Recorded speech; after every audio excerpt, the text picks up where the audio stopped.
యుద్ధానికి సిద్ధంగండి. సమర శంఖం నేను ఊదుతా.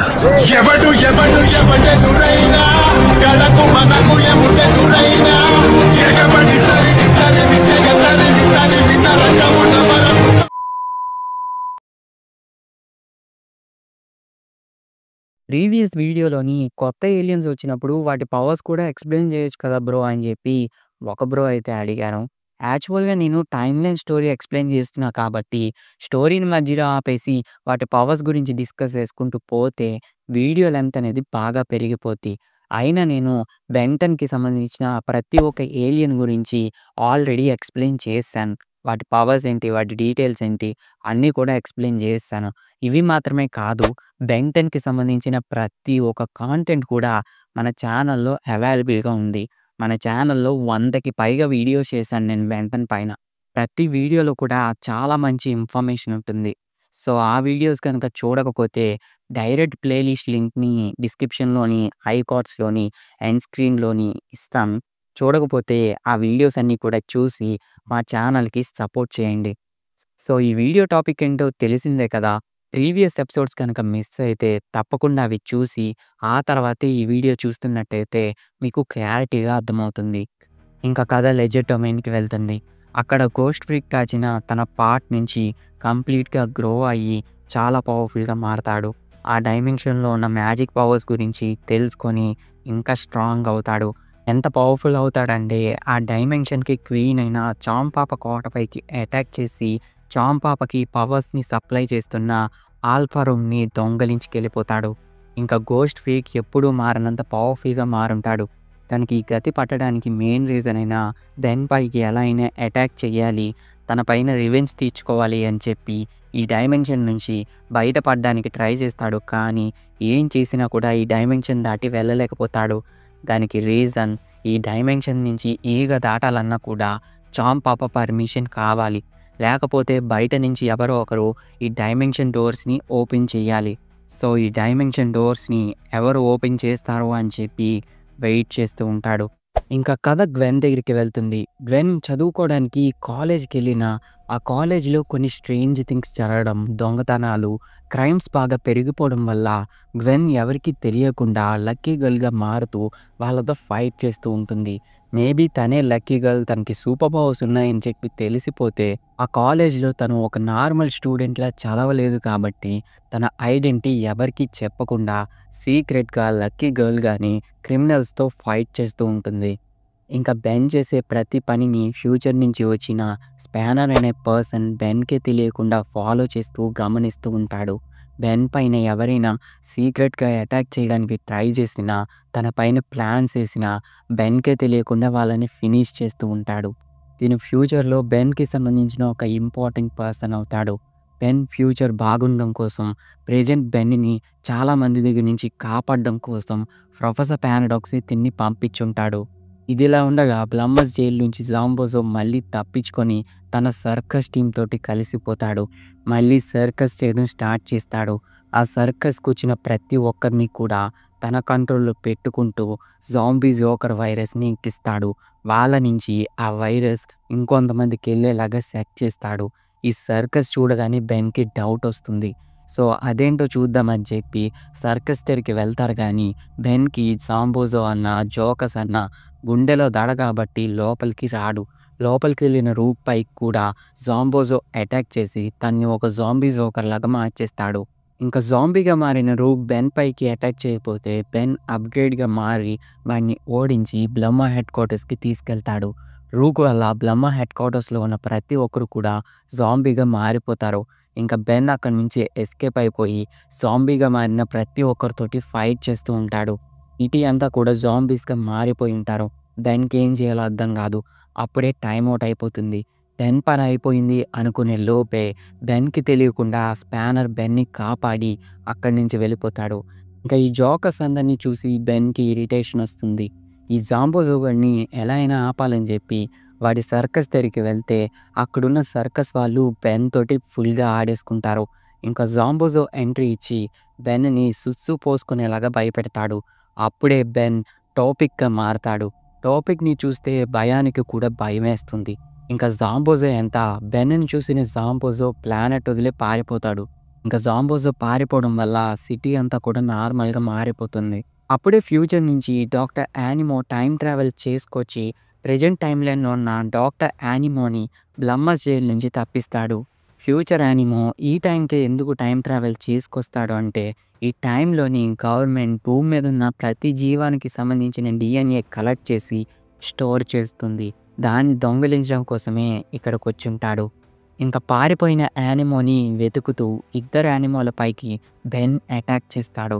అప్పుడే ఇదే కరెక్ట్ టైం అని చెప్పి ప్రొఫెసర్ పారాడాక్స్ బ్యానర్‌కి వెళ్ళి బెన్‌ని కలువు అని చెప్తాడు.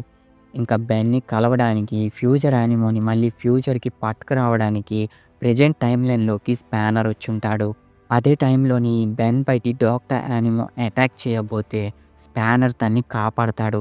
తను ఫ్యూచర్ నుంచి వచ్చానని, మిగతా విషయాలు తర్వాత చెప్తానని చెప్పి తను ఫ్యూచర్ నుంచి వచ్చాడు కాబట్టి డాక్టర్ యానిమో ప్లాన్‌ని ఎక్స్‌ప్లెయిన్ చేస్తాడు. ఇంకా వీళ్ళు టీమ్‌గా మారి డాక్టర్ యానిమోస్ పైకి అటాక్ చేస్తాడు. అప్పుడే బెన్ ఒక కొత్త ఏలియన్‌గా మారతాడు. ఆ ఏలియన్ గురించి బెన్‌కి అసలు ఏమీ అర్థం కాదు. ఏ ఫ్యూచర్ యానిమో నా గురించి నీకు అన్నీ తెలుసు కదా! ఈ ఏలియన్ గురించి చెప్పు అని చెప్తే, ఫ్యూచర్ యానిమో ఏమో విజ్ఞాన ప్రదర్శనలు చూపిస్తూ ఆ ఏలియన్ పేరు గోట్‌రోట్ అని, అది కెమికల్స్‌ని కంట్రోల్ చేస్తూ ఉంటుందని చెప్పి ఆ ఏలియన్ బయోడేటా మొత్తం చెప్పేస్తాడు. ఇంకా అలాంటి ఏలియన్ దొరికితే బెన్ ఊరుకుంటాడా? ఎక్కడ లేని ఎక్స్‌పెరిమెంట్లు వాళ్ళిద్దరి పైన చేసి వాళ్ళిద్దరిని ఓడించేస్తాడు. కానీ ఇది నాకు తెలియలేదు. ఫ్యూచర్ యానిమో మళ్ళీ టైమ్ ట్రావెల్ చేసి ఇక్కడికి రాకుండా తన కెమికల్ పవర్స్‌ని యూజ్ చేసి యానిమో అంతా మర్చిపోయేలాగా చేస్తాడు. ఇంకా స్పానర్ మళ్ళీ కలుద్దామని చెప్పి ఫ్యూచర్ యానిమోని మళ్ళీ ఫ్యూచర్‌కి పట్టుకెళ్ళిపోతాడు. ఇంకా స్పానర్ ప్రొఫెసర్ పారాడాక్స్ దగ్గరికి వెళ్ళి, ఇప్పుడు మీరు బెన్‌ని కలాల్సిన టైం వచ్చిందనుకుంటా అంటే, అవును, టైం వార్ రాబోతుంది అని అంటాడు. ఇంకా మైకేల్ లాస్ట్ టైం చాంపాప ద్వారా తన డైమెన్షన్ ద్వారా చాలా పవర్ఫుల్‌గా మారుంటాడు. కానీ చాంపాపకి మైకేల్ గురించి తెలుసుకొని వాడిని ఆ డైమెన్షన్ నుంచి తన్ని తరివేస్తుంది. ఇంకా పవర్స్‌ని ఎలా అయినా సంపాదించాలి, భూమి మీద ఉంటూనే ఆ పవర్స్‌ని యూజ్ చేయాలి. దానికోసం గ్వెన్ దగ్గర ఉండే పవర్స్ లాగేయాలి. అలా లాగేయాలంటే తనకొక చామ్ కావాలి. ఆ చామ్ గ్వెన్ కాలేజ్‌లో ఉందని చెప్పి తెలుసుకుంటాడు. సో ఈ ప్లాన్ అంతా వర్క్ అవ్వాలి అంటే ఈ మ్యాజిక్ పైన ఐడియా ఉన్నోళ్ళు కావాలి అని చెప్పి కొంతమందిని టీమ్‌గా ఫార్మ్ చేసి వాళ్ళతోటి రాక్ మాన్స్టర్స్‌ని క్రియేట్ చేస్తూ ఉంటాడు. ఈ రాక్ మాన్స్టర్స్ క్రియేట్ అవ్వడానికి వచ్చే మ్యాజిక్ అంతా కూడా ఆల్ఫా రైన్ నుంచే వస్తుంది. Present alpha rain ghost freak దగ్గర ఉంటుంది కాబట్టి గోస్ట్ ఫ్రీక్ డీఎన్ఏ కూడా ఈ రాక్ మాన్స్టర్స్‌లోనే ఉంటాయి. అదే టైంలో బెన్ గ్వెన్ కాలేజ్‌లో జాయిన్ అవ్వడానికి వచ్చుంటాడు. అప్పుడే మైకేల్ పంపిన ఒక రాక్ మాన్స్టర్ బెన్ వాళ్ళ పైకి అటాక్ చేస్తుంది. బెన్ ఏలియన్‌గా మారి దాన్ని అడ్డుకోవడానికి ట్రై చేస్తాడు. కానీ బెన్‌ని అది డిఫీట్ చేసి బెన్ వాచ్‌ని కొరుకుతుంది. దానిలో ఉన్న గోస్ట్ ఫ్రీక్ డీఎన్ఏ స్కాన్ చేసి ఆమ్లెట్రిక్స్ బెన్‌కి గోస్ట్ ఫ్రీక్ ఫామ్‌ని ఇస్తుంది. ఇంకా మైకేల్ ఆ చామ్‌ని కనిపెట్టి గ్వెన్‌ని కిడ్నాప్ చేసి గ్వెన్ పవర్స్‌ని అబ్జర్వ్ చేసుకొని లెజెండ్ డొమైన్ డోర్స్‌ని ఓపెన్ చేస్తాడు. మళ్ళీ చాలా పవర్ఫుల్‌గా మారిపోయి ఉంటాడు. ఇంకా బెన్ వాచ్‌లో కొత్త ఏలియన్‌గా వచ్చిన గోస్ట్ ఫ్రీక్ మాత్రమే కనిపిస్తుంది.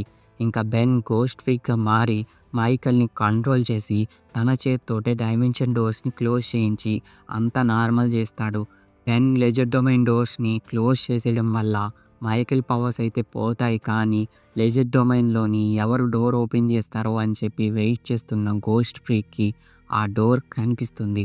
బెన్ క్లోజ్ చేయక ముందే ఎవరికీ కనిపించకుండా బయటకు వచ్చేసి ఉంటాడు. ఇంకా ఆ కాలేజీని కాపాడినందుకు ఆ కాలేజ్ ప్రిన్సిపల్ బెన్ చదవాలనుకున్నదంతా చదివేసినట్టు సర్టిఫికేట్స్ ఇచ్చేస్తాడు. ఇంక నీ కాలేజ్‌కో దండం అని చెప్పి బెన్ అక్కడి నుంచి చెక్కేస్తాడు. ఇంకా మైకేల్ గాడు చాంపాప పర్మిషన్ లేకుండా లెజెండ్ డొమైన్ డోర్స్‌ని ఓపెన్ చేసినందుకు తన్ని తన బ్యాగ్‌లో ఏసేసుకుంటుంది. వాళ్ళని తన బ్యాగ్‌లో స్టాచ్యూస్‌గా చేసి వాళ్ళ పవర్స్‌ని యూజ్ చేసుకుంటూ వాళ్ళతోటే మాట్లాడుతూ ఉంటుంది. ఇంకా బయటపడ్డ గోస్ట్ ఫ్రీక్‌కి ఏం చేయాలో అర్థం కాక పగా పంతం వదిలేసి ఎలా అయినా తన ప్లానెట్‌కి వెళ్ళి తన సోలార్ సిస్టమ్‌ని రూల్ చేసుకుందాం అనుకుంటాడు. దానికోసం తన ప్లానెట్ దగ్గరికి వెళ్ళే షిప్ కోసం వెతుకుతూ ఉంటాడు.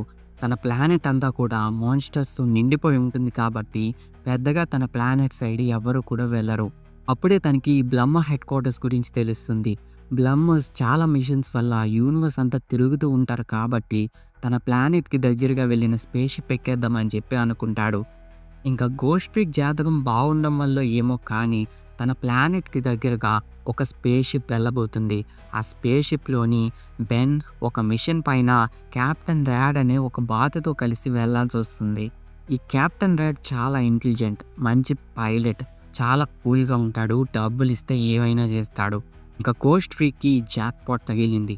సైలెంట్గా షిప్ ఎక్కేద్దాం అనుకుంటే బ్లమ్మర్స్ జైల్లో ఉన్న ఫ్రాంకిన్స్టైన్ విక్టర్ కనిపిస్తాడు. ఫ్రాంకిన్స్టైన్ విక్టర్లో ఉన్న కింగ్ పర్సనాలిటీని లేపేసి విక్టర్ని తన కంట్రోల్లో పెట్టుకొని తను కూడా షిప్లోకి వెళ్ళేలాగా చేస్తాడు. ఇంకా బెన్, రూక్, కెప్టెన్ ర్యాడ్, ఒక బ్లమ్మర్ మిషన్ కంప్లీట్ చేసుకొని గోస్ట్ ఫ్రీక్ ప్లానెట్ అయిన అనూర్ ప్లానెట్ దగ్గరికి వచ్చినప్పుడు గోస్ట్ ఫ్రీక్ షిప్ని డ్యామేజ్ చేసిస్తాడు. దానివల్ల షిప్ని గోస్ట్ ఫ్రీక్ ప్లానెట్ అయిన అనూర్లోని ఆపాల్సి వస్తుంది. దాన్ని రిపేర్ చేయడానికి చాలా టైం పడుతుంది. దాన్ని రిపేర్ చేయడానికి ఒక పార్ట్ కావాలి. రూక్ బ్లమ్మర్స్ ట్రైనింగ్ తీసుకుంటున్నప్పుడు తనకు ఒక వేర్వల్ఫ్ ఫ్రెండ్ ఉంటాడు. తనకి మెసేజ్ చేసి తన షిప్లో ఉన్న స్పేర్ పార్ట్ని యూజ్ చేసుకుందామని చెప్పి టీం అంతా అనుకుంటారు. ఆ స్పేర్ పార్ట్ తీసుకోవడం కోసం గోస్ట్ ఫ్రీక్ ప్లానెట్లోకి ఎంటర్ అవుతారు. అక్కడ అన్నీ కూడా మాన్స్టర్సే ఉంటాయి. ఆ మాన్స్టర్స్ అన్నీ కూడా బెన్ని చూసి మాన్స్టర్ అనుకొని బెన్ పైకి అటాక్ చేయబోతాయి. ఇంకా ఆ ప్లానెట్లోనే ఉంటున్న మమ్మీ బెన్ని చూసి బెన్ పైకి అటాక్ చేస్తుంది. ఇంకా బెన్ దాన్ని డిఫీట్ చేస్తాడు. అప్పుడే రూక్ ఫ్రెండ్ అయిన బ్లమ్మర్ వుల్ఫ్ వచ్చి బెన్ వాళ్ళందరినీ కాపాడి వీళ్ళని సేఫ్గా ఈ ప్లానెట్ నుంచి పంపించేద్దాం అనుకుంటే గోస్ట్ ఫ్రీక్ తన ఫాలోవర్ అయిన వుల్ఫ్ తోటి ఫ్రాంకిన్స్టైన్ని రిలీజ్ చేసి బెన్ పైకి అటాక్ చేయిస్తాడు. ఇంకా సహించలేని బెన్ ఎనర్జీగా మారి తన షీల్డ్ని బ్రేక్ చేసి తన రేడియేషన్ పవర్ తోటి లైట్ని క్రియేట్ చేసి గోస్ట్ ఫ్రీక్ని నాశనం చేయడానికి ట్రై చేస్తాడు. అది చూసిన గోస్ట్ ఫ్రీక్ ప్లానెట్ ప్రజలందరూ కూడా బెన్ పైకి అటాక్ చేస్తే బెన్ వాళ్ళు పారిపోయి షిప్లోకి ఎంటర్ అయిపోతారు. ఇంకా ఈ షిప్ని రిపేర్ చేద్దాం, ఆ స్పేర్ పార్ట్ ఏది అని చెప్పి కెప్టెన్ ర్యాడ్ అడిగితే బెన్ దాన్ని ఆడుకుంటూ బద్దలు కొట్టేస్తాడు. ఇంకా మళ్ళీ ఆ ఊర్లోకి వెళ్దాం అనుకుంటే గోస్ట్ ఫ్రీక్ పైన అటాక్ చేయడం వల్ల అక్కడుండే మాన్స్టర్స్ అన్నీ కూడా బెన్ వాళ్ళని చూస్తే కుక్కలను కొట్టినట్టు కొడతారు. సో ఆ వేర్ వుల్ఫ్ని మళ్ళీ పిలిపించి షిప్ని రిపేర్ చేయిస్తూ ఉంటారు. ఇంకా బెన్ ఒక హ్యూమన్ కాబట్టి ఆ ప్లానెట్ పైన ఎక్కువసేపు ఉండడం వల్ల ఆ ప్లానెట్లో ఉన్న బ్యాక్టీరియాస్ వల్ల బెన్ ఫేస్ పైన పెద్ద పెద్ద పింపుల్స్ వచ్చేసి ఉంటాయి. ఆ పింపుల్స్ వల్ల తను కూడా ఒక మాన్స్టర్లా కనిపిస్తాడు.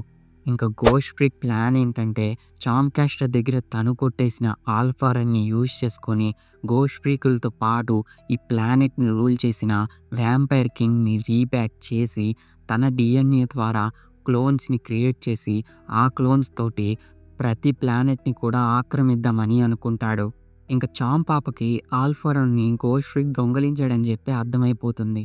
దాన్ని మళ్ళీ తీసుకురావడానికి గోస్ట్ ఫ్రీక్తో ఫైట్ చేయడానికి వెళ్తుంది. ఇంకా గోస్ట్ ఫ్రీక్ ఏమో ఆల్ఫారన్ని యూజ్ చేసుకొని పక్కకి వెళ్ళి ఆడుకో అని చెప్పి బెన్ దగ్గరికి టెలిపోర్ట్ చేసేస్తాడు. కానీ ఏ మాట కామాట ఈ లుక్లో చామ్ క్యాస్టర్ కత్తిలా ఉంది.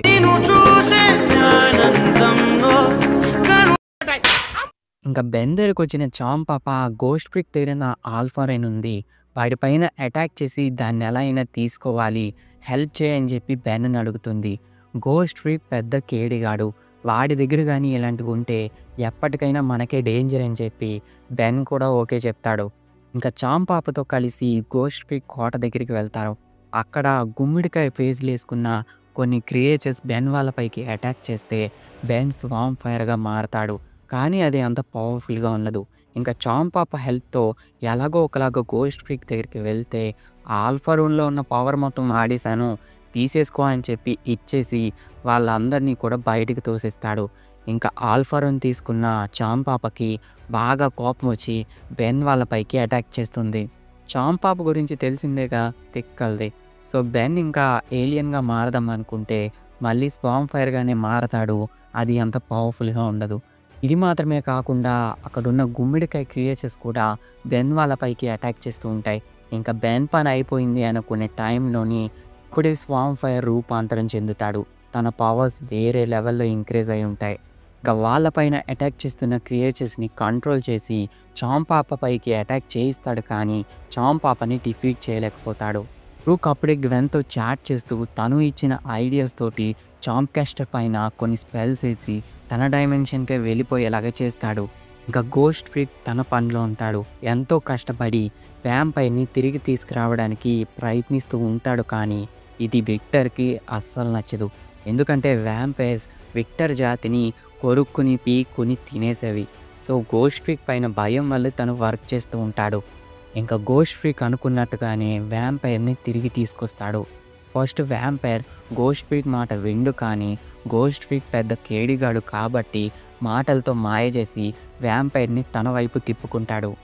ఇంకా బెన్ వాళ్ళు షిప్ని రిపేర్ చేసి ప్లానెట్ని వదిలి వెళ్ళిపోతారు. కానీ గోస్ట్ ఫ్రీక్ వ్యాంపైర్ని మళ్ళీ తిరిగి తీసుకురావడం వల్ల ఆంబ్లెట్రిక్స్ వ్యాంపైర్ డిఎన్ఏని సెన్స్ చేస్తుంది. డిఎన్ఏ కనుక స్కాన్ చేయకపోతే బెన్ వాచ్ మళ్ళీ వర్క్ కాదు అని చెప్పి బెన్ వాళ్ళు మళ్ళీ ఆ ప్లానెట్లోకి ఎంటర్ అవుతారు. ఇంకా గోస్ట్ ఫ్రీక్ వ్యాంపైర్ హెల్ప్ తోటి తన ప్లానెట్లో ఉన్న ప్రతి ఒక్కరిని కంట్రోల్ చేసి వాళ్ళ హెల్ప్తో రిటర్న్ వచ్చిన బెన్ వాళ్ళపైకి అటాక్ చేసి రూక్ ర్యాడ్ని కూడా కంట్రోల్ చేసి బెన్ని సింగిల్ చేసేస్తారు. బెన్ ఒకవైపు, మాన్స్టర్స్ ఊరంతా కూడా ఒకవైపు. ఇంకా బెన్ వ్యాంపైర్ డిఎన్ఏని స్కాన్ చేసి వ్యాంపైర్గా మారి ఊరు మొత్తాన్ని కూడా తరిమి కొడతాడు. ఇంకా వ్యాంపైర్ పవర్స్ తోటి ఊరు మొత్తాన్ని షేక్ ఆడిస్తాడు.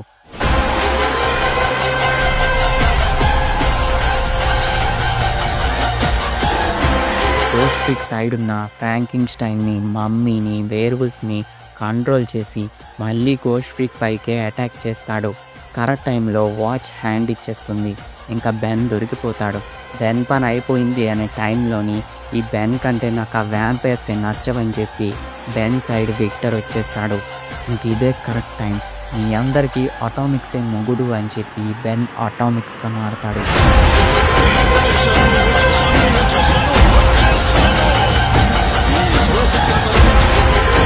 ఇంకా అటామిక్స్గా మారిన బెన్ రెచ్చిపోతాడు.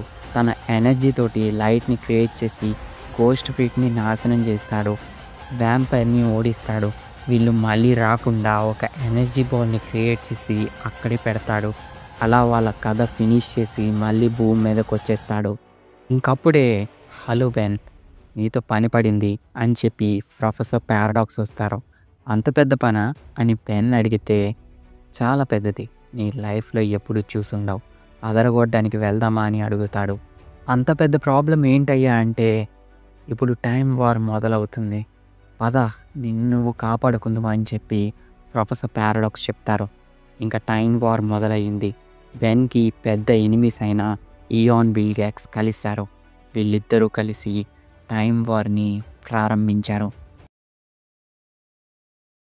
యుద్ధానికి సిద్ధంగా అండి. సమర సంకం నేను వదులుతా. ఎవడు ఎవడు ఎవడెదురైనా గడకు మనకు ఎముడెదురైనా ఎగబడి తరిమి తరిమి తెగ తరిమి తరిమి నరకమున వరకు తోతా రారా జగతిని జయించుదా రాగా చరిత్రని లిఖించుదా రాగా కవితని సవాలు చేసే కమాలు చేద్దాం తగ్గించుదా. సో నెక్స్ట్ ఎపిసోడ్ మామూలుగా ఉండదు. మన బెంటెన్ టైం లైన్లోనే అదే బెస్ట్ ఎపిసోడ్ అవుతుందని నేను అనుకుంటున్నాను. మీరు గూస్ బంప్స్తో పోవడం పక్కా రాసి పెట్టుకోండి. సో ఆ వీడియో ఫాస్ట్గా రావాలి అంటే ఈ వీడియోని తప్పకుండా లైక్ చేయండి. మీ ఫ్రెండ్స్ అండ్ ఫ్యామిలీ మెంబర్స్కి షేర్ చేయండి. ఇలా చేస్తే నేను ఇంకా ఫాస్ట్గా వీడియోస్ చేయడానికి ట్రై చేస్తాను.